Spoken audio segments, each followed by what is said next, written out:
Chers amis, bonjour. Oui, il y a encore des camions qui passent. J'ai pas encore trouvé le moyen de les arrêter. C'est comme ça. Alors, ce matin, je vais vous parler de sport collectif et de foot.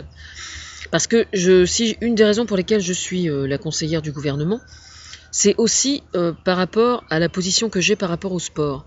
Alors, je ne suis pas sportive, c'est vrai. Je ne suis pas sportive. Mais j'ai beaucoup d'admiration pour ceux qui le sont. Mais je vois surtout, moi, plein d'intérêt dans le sport, c'est le fait comment dire, de parvenir à obtenir de son corps certains plaisirs. Ça n'est pas de masturbation dont je parle. Je parle de sport, je suis sérieuse. Mais je pense que c'est intéressant. Par exemple, je suis fascinée quand je vois des gymnastes en train de faire. Moi, je n'ai jamais été capable de faire la roue, par exemple. Mais c'est lié à mon histoire. Hein. C'est lié à mon histoire. C'est pour ça qu'en fait, on voit souvent des acrobates et tout ça à la télévision. Chez Sébastien, tout ça. Enfin, à chaque fois que Thomas a l'occasion de coller des contorsionnistes ou des choses comme ça, moi je suis complètement subjuguée, donc c'est un peu pour moi qu'il le fait. Bon, bref. Mais je vais plutôt attirer votre attention sur les sports collectifs, en règle générale. Les sports collectifs ont un rôle extrêmement important parce que ce sont des micro-sociétés, une équipe en fait. Et le très gros avantage, c'est que ça permet de mettre de côté son ego au service d'un but commun.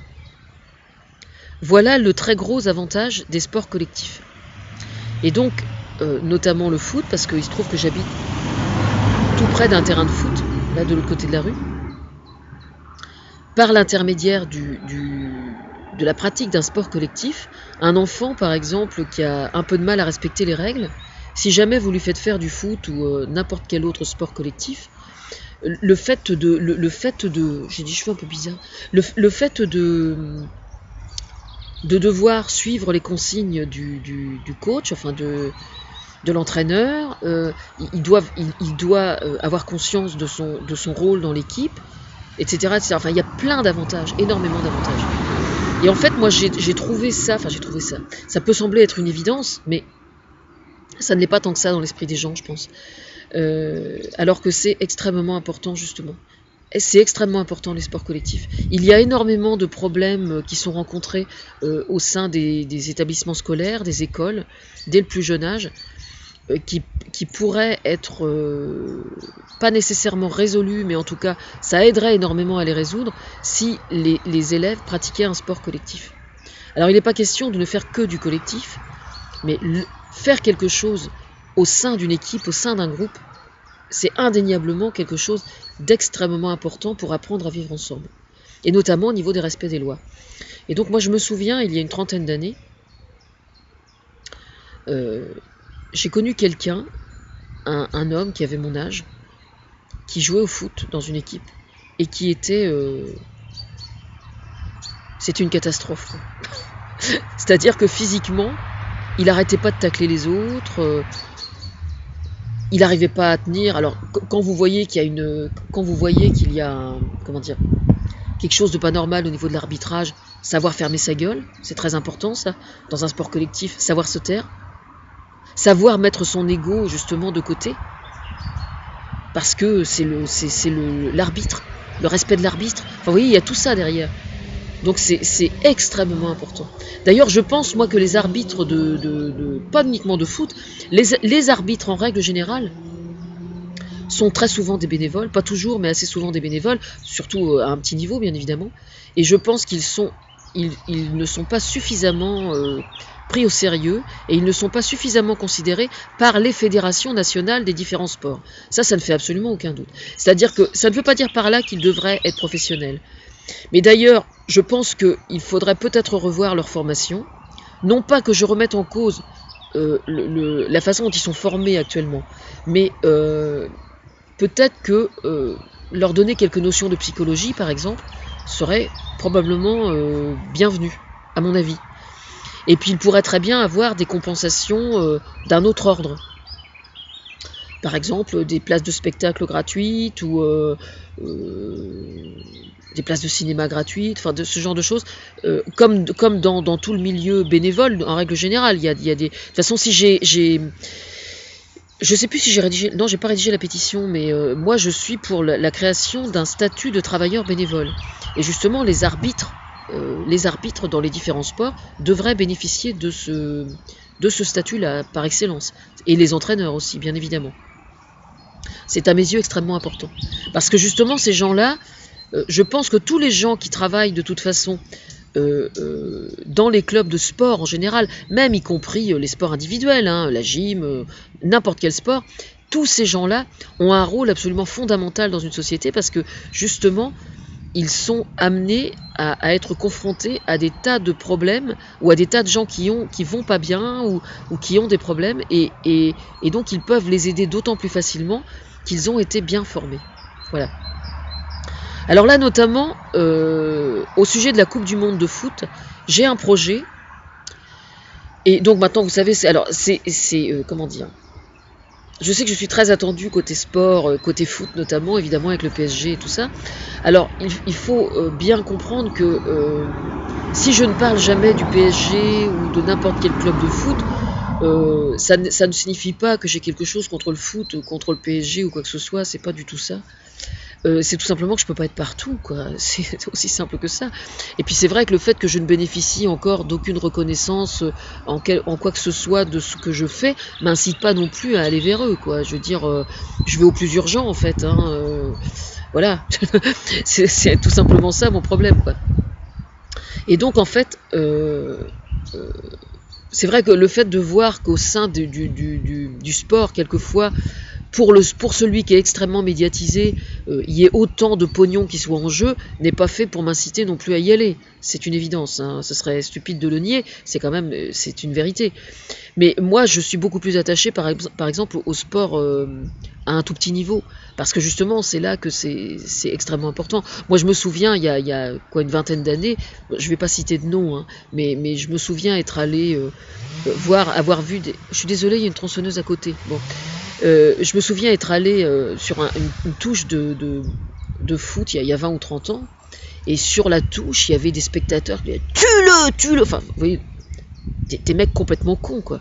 Je veux dire, il y a quand même ça aussi. Alors, il y a des gens dans les tribunes de foot qui sont assez cons pour être comme ça, mais à un petit niveau, il faut savoir que ça existe aussi. Ce qui est quand même assez pitoyable, quoi. C'est vraiment... Mais bon, on va essayer de voir le verre à moitié plein plutôt qu'à moitié vide, hein, quand même.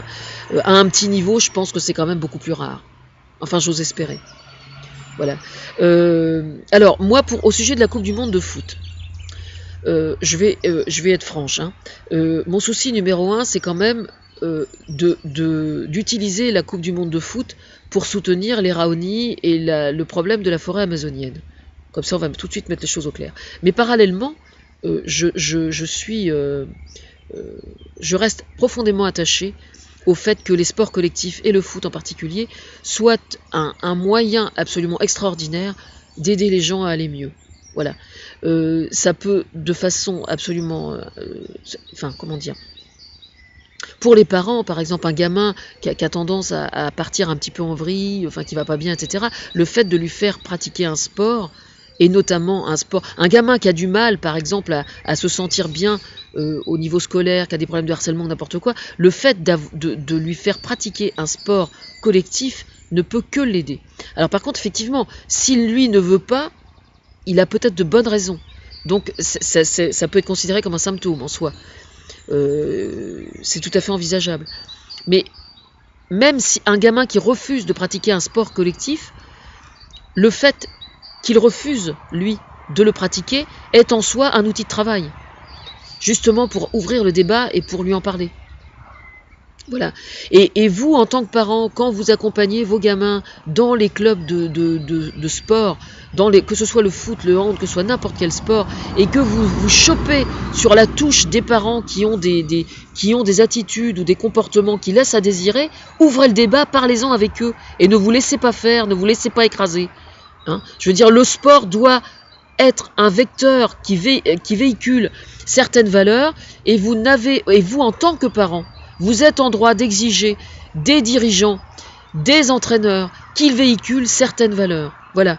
Bon, je tiens à préciser que ce que je dis là, c'est pas nouveau, hein, ça a toujours existé. Dieu merci, les gens de bon sens ont existé bien avant moi. Voilà, je tiens à le préciser. Alors, pour ce qui concerne l'éducation de mes 3 filles, moi, j'ai la seconde qui a fait un sport collectif uniquement. C'est la seule. Elle a fait du hand à Barentin. Non, c'était du basket. Elle a fait du basket à Barentin. Je crois que ça a duré un seul trimestre. Parce que la monitrice était une imbécile finie, vraiment. C'était une vraie sadique. Déjà sur le plan relationnel, elle était extrêmement mauvaise. Et quand elle leur faisait faire du sport au début de l'entraînement, sa seule jouissance c'était de les faire souffrir un maximum, sans aucune humanité. C'était une conne, voilà. C'est exactement le contraire de ce qu'il faut faire. Résultat, elle a été complètement dégoûtée au bout d'un trimestre. Et d'ailleurs, je ne sais même pas si elle avait fait un match. Et elle n'a plus jamais retouché aucun sport collectif. Voilà.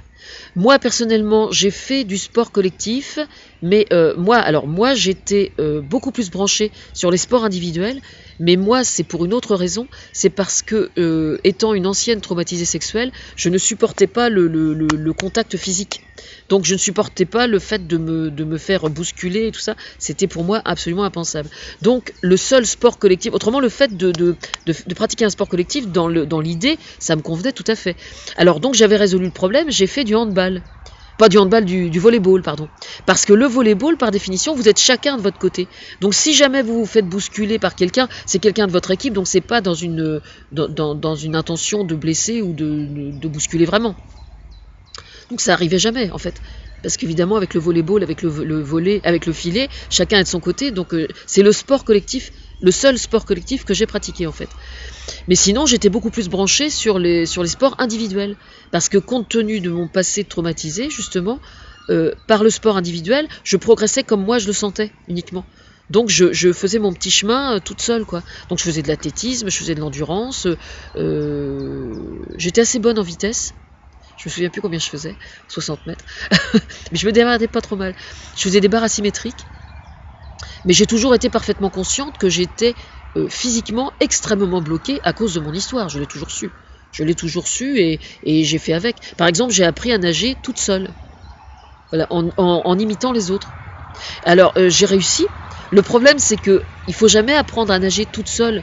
Parce que, je savais pas moi ça, parce qu'en fait, les défauts que l'on a dès le départ pendant l'apprentissage, il n'y a personne pour les corriger. Donc le résultat, c'est que quand j'ai passé mon... je rigole en pensant à ça. Je crois que ça devait être au brevet des collèges, pour le BEPC. Je crois qu'il y avait une épreuve de natation, et je n'ai jamais pu plonger, quoi. Moi, plonger, c'est pas possible. Plonger, sauter dans l'eau, oui, les pieds en premier, mais plonger tête la première, c'est même pas la peine d'y penser. Jamais je ferais une chose pareille. Jamais. Entendez, jamais. Même sous la torture. Enfin bref. Donc le problème, c'est qu'il a bien. Et donc quand il a fallu que je plonge, j'ai sauté. Et donc une fois que j'ai ressorti la tête de l'eau, le maître nageur m'a regardé. Il m'a pas fait bon allez nul à chier, sortez de l'eau, mais c'est exactement ce que ça voulait dire. Enfin voilà, donc c'était pas terrible. Hein. C'était pas terrible. Alors du coup je sais nager, mais pour être tout à fait franche, nager en piscine, ça me fait vraiment chier, quoi. C'est-à-dire que j'y suis allée l'année dernière, ou il y a 6 mois à peu près, j'ai voulu voir un peu ce que je ressentais, et bon déjà être toute seule à la piscine c'est vraiment chiant, et non ça m'emmerde, mais je crois que les produits qu'il y a dans l'eau et tout, non moi il me faut un truc naturel, soit une piscine naturelle, soit un étang, soit... mais autrement non, dans une piscine ça me fait vraiment chier en fait. Par contre, j'aime beaucoup m'occuper des petits, emmener les petits à la piscine quand ils sont tout petits, pour leur apprendre à mettre la tête sous l'eau et tout, et leur apprendre leur apprendre à mettre la tête sous l'eau et à se mettre en apnée de façon spontanée et tout. Alors ça, je suis impayable là-dessus. Putain, mais alors là, je les, comment dire, je les mène en bateau. Je les mène en bateau, mais alors, comme vous avez même pas idée. Hein. J'ai des astuces pour ça que bien des parents pourraient m'envier. Je puis vous l'assurer. Je suis redoutable sur ce point-là. Évidemment, je leur raconte des conneries entre deux, ce qui fait qu'ils y voient que du feu. Voilà.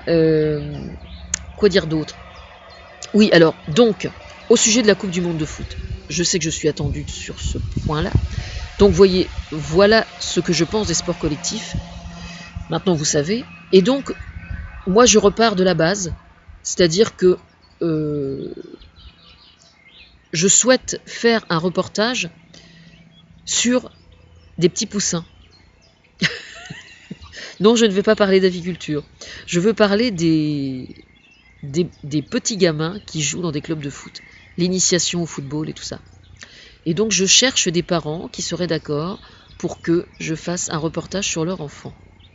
Voilà, à bon entendeur, qu'il soit de Saint-Austrebert, qu'il soit de Pavie, qu'il soit de n'importe où, si ça vous dit, je vais poser mon numéro de téléphone sous la vidéo, vous m'appelez, et puis comme ça vous venez, on prend rendez-vous, vous venez dans le jardin, j'installe le petit gamin ici dans la chaise où je suis assise, avec 2 annuaires pour qu'il ait le cul un petit peu plus haut, et être en face de la vidéo. Et puis je lui raconte plein de conneries, et normalement il en sortira au minimum quelque chose d'extrêmement rigolo, et au maximum de la bonne matière à promouvoir le football, et donc la Coupe du Monde.